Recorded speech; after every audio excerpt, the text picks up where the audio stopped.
Slick Nick from Fight Cold Podcast, Commerce Supply Co. Finally got a hold of somebody, about to go get my first training session into this trip. It's now 6:25 Monday evening. I leave later in the evening Wednesday night, so I'm excited to at least get one session in, but it's only about a 15-minute drive away to Mango Tree Muay Thai. That's where I'm headed. And with it being that close, I think I might be able to squeeze in a couple extra sessions before I head out. And I'm excited.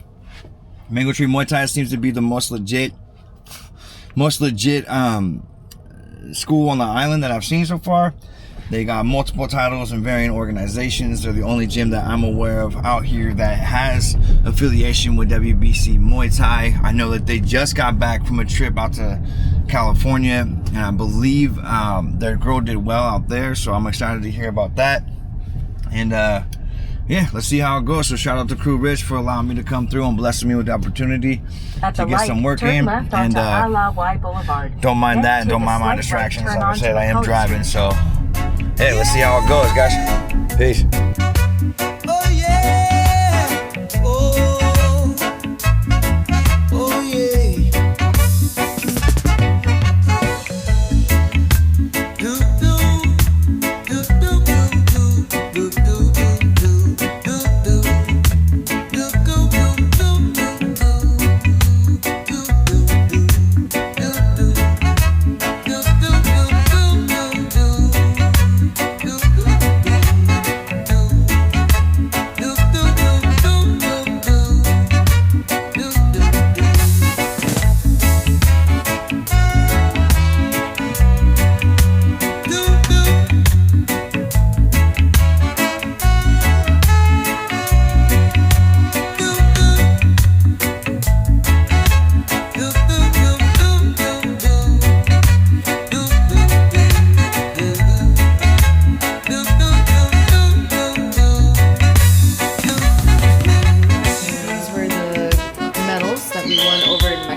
This was the plate that I won in Thailand recently in December.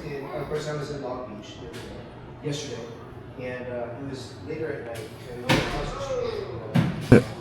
Hi, what's going on? Slick Nick from Fight Cold Podcast, Commerce Blacko, here with Cori, Courageous Storey, just coming off competing down in California for WBC Muay Thai. Your first bear shin fight. Yeah. Right? That's what you were saying at the end of the class. That's cool. I just had the opportunity to train with you guys here at Mango Tree Muay Thai. Super dope spot. I can see why you produce such high caliber fighters out of here. And immediately walking in, I became a fan. Just the general structure of how class was being taught by Crew Rich. You know, I got to see and witness what you guys were doing over here with the sparring and, you know, staging the judging and just the live discussion and the questionnaire afterwards. Beautiful. I love it. So yeah, how long you been doing Muay Thai? I've been doing Muay Thai for going on 4 years now, actually. Yeah. Nice. Going on 4 years. Beautiful. At what point along that journey did you start competing? I was doing it for about 8 weeks, and coach threw me into like a simulated fight, basically like a mock fight scenario, just to kind of test the waters and see. And I want to say within 6 months of me training, that's when he ended up putting me into the US Muay Thai Open over in Arizona. Dope. Yeah, and I competed in a weight class that I didn't think I could actually meet at the time. Like, I was thinking I was like a 125 person, and he was like, no, you're doing 119. And I was like, 119? Anyways, I fight at 118 now. So that's, nice. I got over that mental hurdle. But yeah, I had fought in that tournament. I won the first fight, and then I fought the next day, and I lost the second fight. I flew home with a silver medal, and I just remember I like held on to that and just kept going. And from there, my fight this past Saturday was my 14th fight. So I have a record now of 10 wins, 4 losses. A lot of those fights were done on a national and international level.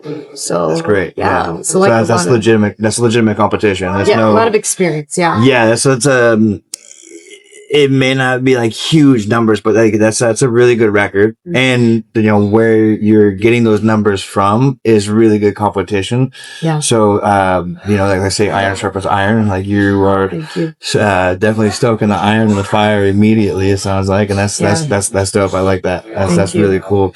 I've had the privilege of competing on some of these like tournaments on a national level, and it's a ton of fun. And it's very fast paced. It's very, aggressive, and it's very competitive, and it's not for the faint of heart, that's for sure. So respect, much respect. Yeah. So you just fought in California. How'd that fight go? It went very good. I think it was a great display of our lineages. The opponent that I had, she comes from Sit Yotong, as well as our gym, we're Sit Yotong lineage. So in terms of the styles, they say styles make fights. So she's very Muay Thai, very technical, plays back a lot. My style, it will vary a lot of times, whether I go forward, whether I go back, but, it was a good yin and yang, because for her to be the technical one and for me, the aggressive one, but I like to think that I had a decent balance of being as aggressive as I am technical, kind of thing. It wasn't just all in the aggression basket. It was like we were able to both display some really good Muay Thai. I think that's the really big thing, is like at the end of the day, regardless of the result, I'm happy that I was able to showcase what it is that we do here in Hawaii. And it's not just us out here being feral, but it's us like doing Muay Thai with intention. It's us doing things with intention. You know, I think there's a real beauty to that, because anyone can fight, but not everyone can make it look like the art that it is. Much respect. I can tell immediately, like I said, like as soon as I walk down the stairs to the facility, I can tell that everyone in here trains with the intent, whether you're competing or not. It's just the environment of which you're in. It's very clearly very knowledgeable right away. Like I picked up on that like immediately. Very structured, very much intentional, right? And I was just talking to Crew Rich over there. Something that I'm super big on is the competency of concept and the positional awareness. And I saw everything being conveyed contextually across the board of like what needs to be talked about, what needs to be discussed, what needs to be understood. Right? Because like the functionality, it can vary amongst like the capacity of which you operate in, right? But, you know, teaching it in a way where it's like, it's a much broader scope and opening up the mind to the entirety of the sport, right? Which is a beautiful thing, because most people, one, don't have the mental faculties to do so, right? Which that speaks volumes to Crew Rich immediately. But also some people don't have the desire to, right? A lot of the places that I've gone to, because I've traveled quite a bit, and everywhere I travel, I try to train at least a little bit, even if it's like 1 or 2 sessions, I'm always trying to train.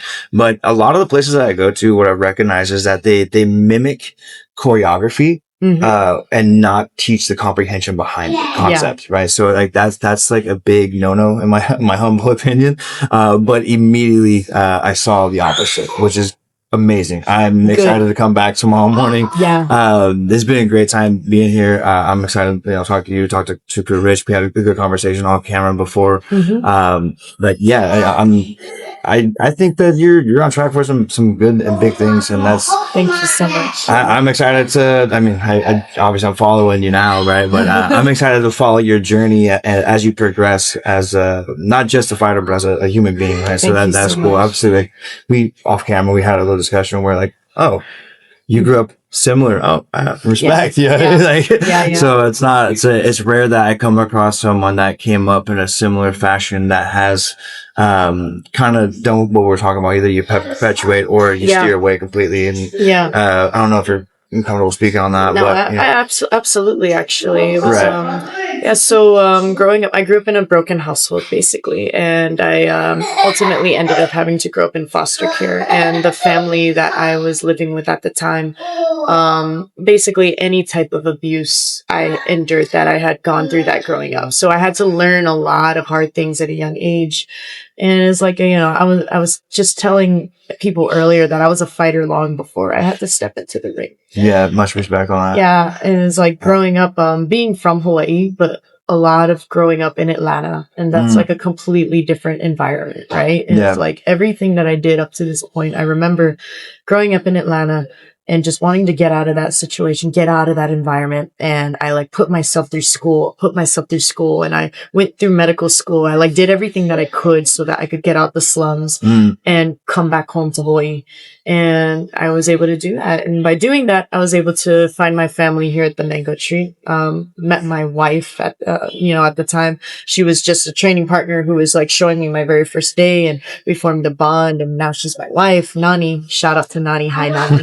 And, it's like, it's, no matter the circumstances or what happens or how your story begins, it's kind of like where you go with it. Yeah. So I'm glad that it landed me here, because now I have a family, I have opportunities, and I have what's really important. I have the opportunity to grow and evolve and not just be stagnant. I respect the hell out of that. And I grew up very similarly. I grew up, literally like a trap house where any type of abuse that you can imagine, I had to deal with. And I before, fighting was, sport or, an interest, right? It was a necessity for survivability, right? And, it shaped me in a very different way. And, once I stumbled across like a gym and a community that really, really helped me, it changed me for the better, right? And it was nothing but upward trajectory since. And that's why I'm so big on trying to convey contextually, like the people that are involved in this community, like what drives us, the motivating factors. Sugar's happening. I think that's my smoothie. I think he's drinking my smoothie. Nice. Is that my smoothie line? Might have been. But I think it's important to show like the humility and the humble beginnings, because everyone sees these champions, these glory stories, but they don't understand like the pain and trauma and the motivating factors that drove people to sports like this, right?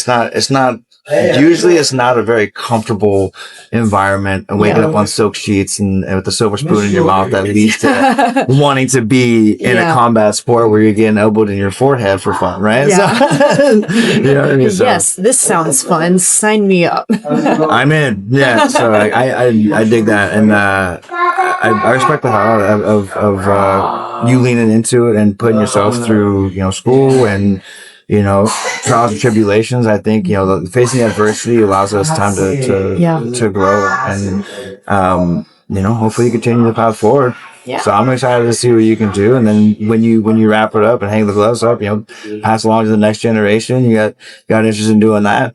Yeah, I teach the kids program out over in our Hawaii Kai location. So like a lot of the stuff that I do, it was actually pretty cool because I came in today to teach. I fought Saturday, flew back Sunday. Came in today to teach the kids. That was like, it's always my priority after I fight to show back up to the gym the next day, just to show that, I don't fall off the grid, Right. It's like, you're not just extracting from the community, falling back into it. Right. It's like, it's you get back to it. Yeah. So I went to the gym and all the kids, they were coming up to me and they're like, Coach Cori, we saw your fight, Yeah. And they're like, that was amazing. And I just remember thinking, how'd you see my fight? And then they're like, we know how to use the internet, like they're like explaining to me that we're in the digital age. And I'm like, oh yeah, huh. But it was eye-opening to see that they went out of their way to look me up, to look at the fight, to even watch it, like imagine being an 8-year-old kid just going, I'm going to watch my Muay Thai coach fight. Like to me, that's such an honor and I'm grateful for it. And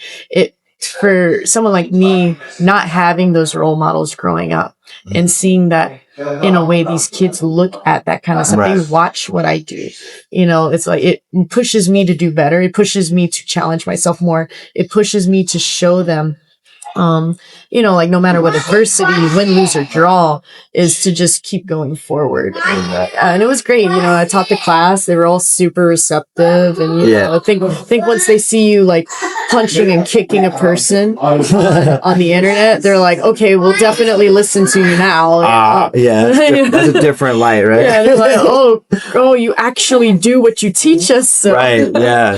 So it was pretty dope. I dig that a lot because you never know who's watching like prime example right here. You never know who's watching, and you never know what sort of impact you can leave upon the community and the next generation. So I love that. That's something that I didn't fully recognize until I had kids. Yeah, and like seeing like little things that they pick up on. It's like, wow, I didn't even recognize that you were even paying attention to that. It's like, obviously they see me coaching and training all these people in and out of the house all the time. And they're invested in that person's story and like, their advancement and trajectory and all that stuff. So that's cool. I respect that you give back to the community like that, because, a lot of people, they talk about it, but they don't embody it. No. And to live and lead by example by being the head of the spear. Much respect to you. Thank you. I appreciate it. I think that. Well, let's wrap this up so you can get back to your smoothie before it melts. You have any last words you want? I mean, unless they drank it all at this point. I think you got it. Okay. I see it. You got a good level. Okay. Let's wrap it up. Got any closing thoughts?